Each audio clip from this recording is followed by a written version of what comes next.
Gusto mo din bang magnegosyo? Nako, pareho tayo. Kaya today ay gagawa naman tayo ng isang pangnegosyo recipe na tiyak akong magugustuhan ng iyong mga customers, mapabata man or matanda. Simpleng-simple lang ang paggawa nito at sure akong kikita ka talaga dito once na itinda mo ito. Dito nga po ay meron tayo mga hotdogs at isang box ng keso. Mas mainam kung mumurahing keso at hotdog lang ang bibili ninyo para mas ma-maximize natin ang ating income. Bali, hiwain lang muna natin itong keso depende sa size na gusto natin. Dito, hiniwa ko lang itong keso ng ganito kahaba at kanipis. Mas nakaka-attract kasi sa mga customers kung medyo mahaba yung magagawa natin dito. Medyo dahan-dahanin lang po natin ang paghihiwa nitong keso para po hindi ito mabali. Next naman nating hihiwain na itong mga hotdogs. Since mahaba nga po ang hiwa natin sa keso, kaya pahaba na din ang gagawin nating hiwa dito sa hotdogs. Bali, hihiwain ko lang yan ng 4 na pa-lengthwise tulad ng nasa video. Pagkahiwa-hiwa ng hotdogs ay atin po muna itong lulutuin. Bali, dito sa ating pan ay naglagay lang ako dyan ng konting tubig muna po. At kapag medyo mainit na,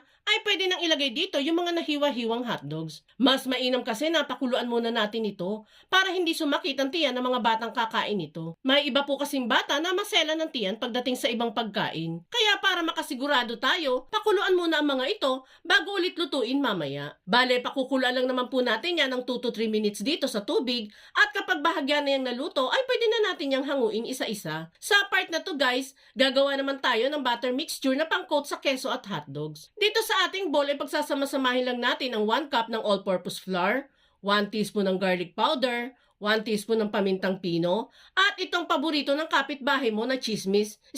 Cheese powder po pala.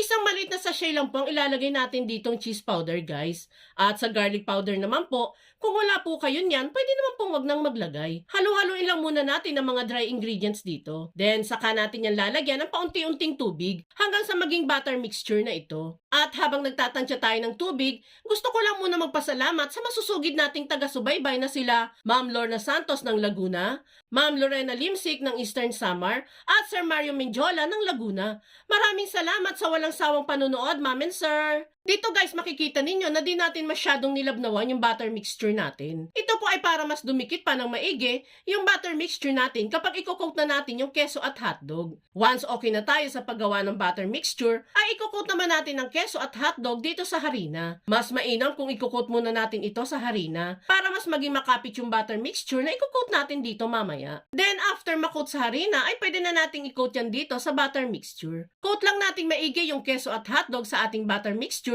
Then saka natin ito i-coat sa breadcrumbs para magkaroon ng crispiness ang ating paninda. At kung hanggang ngayon ay nanonood ka pa, it means na interesado ka sa pangnegosyo recipe na sinishare natin ngayon. At kung sakali pong magugustuhan mo ito, pwede po bang pusuan mo naman ang video natin? At mag-comment ka na din po sa baba kung taga saang lugar po kayo. Malay mo po, ikaw na ang susunod na ma-shoutout natin sa mga future videos na gagawin pa natin. Maraming salamat po! Once makoat na natin lahat ng hotdog at keso ay eto na yung resulta. At this point ay pwede na natin itong lutuin. Dito po ay gagamit lang tayo ng medyo madaming mantika para po nakalubog ang mga lulutuin natin. Bali, second batch na itong lulutuin natin guys. Nalimutan ko kasing videohan yung first batch natin. Lagay lang natin dyan sa medium heat ang apoy at once uminit na ang mantika ay pwede nang ilagay ang mga lulutuin. Lulutuin lang natin yan ng estimated 5 minutes dito hanggang sa maging crispy lang ang outer layer nito. Huwag natin masyadong tagalan ang pagluluto nito at baka po mag-crack yung butter mixture na kinoat natin dito. At kung sa palagay ninyo ay luto na itong niluluto,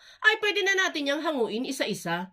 And pwedeng-pwede nang itinda, itong mabenta, at patok na hotdog stick at cheese stick. Lagay lang natin yan sa mga disposable na lagayan at lagyan ng dressing na mayonnaise. Ay, tiyak akong bentang-benta yan sa mga customers mo. Kaya itag mo na ang pamilya at barkada mong mahilig magnegosyo at subukan nyo na din gumawa nito.